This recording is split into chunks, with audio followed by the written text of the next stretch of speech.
Can NATO survive Trump, given that he's threatened the sovereignty of Greenland and Canada?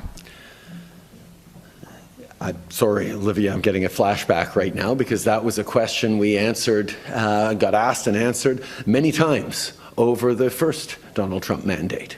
Where there were questions about whether Article 5 would be respected, whether NATO had a future. And here we are all these years later, continuing to commit to mutual defense, continue to invest significantly more in defense than we were 8 years ago. Yes, Donald Trump has had, along with the impact of shifting geopolitics, a spurring effect on just about all countries to do more on defense, to recognize that we are in a more challenging and unstable world.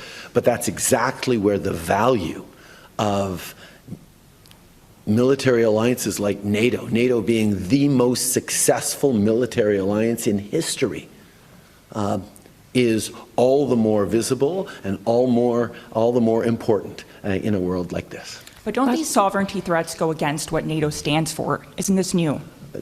Donald Trump has always been someone who has challenged ways of doing things or various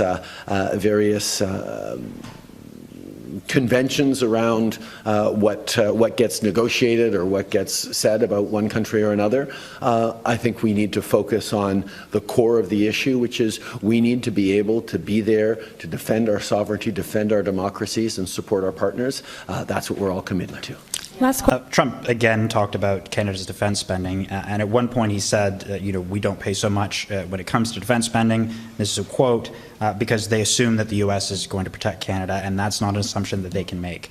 If there was to be an attack on Canada, would you expect that the U.S. would respond and defend Canada? We are all members of NATO. I had a great meeting with the Secretary General of NATO this morning, and we're part of an alliance that is there to stand up for each other. And I will highlight that Canada does take very seriously its responsibilities around defense, not just of Canada, but of North America. NORAD is the only alliance in the world where two countries have agreed to work together to protect their own homeland, their own territory. There's no other place in the world where two countries work together, and we both do our share of it. We've actually recently invested even more, tens of billions of dollars in modernization of NORAD, because we understand that the world is changing. The peace dividends following the end of the Cold War are over. We need to be investing more in defense. That's why when we took office in 2015 and saw that defense spending was below 1% from the previous Conservative government, we started massively investing in defense, and we're on track to triple our defense spending between 2015 and 2030. And we have a solid and real plan to reach 2% in the coming years. This is something we have taken seriously, and we agree with all our allies, including the United States, that Canada needs to do more. That's why we are doing more. Last question. Hello, Prime Minister. Anya Cadeglia, the Canadian Press. You met with the NATO Secretary General today. What conversations did you have about the kinds of investments that would qualify towards Canada's defense spending? And would you or NATO consider Canada's investments in critical minerals as eligible? The NATO framework for evaluating defense spending as a portion of GDP is very, very well established. There are reams of documents that lay out what can be counted and what can't be. We've been working closely with NATO and other allies to make sure that count is correct.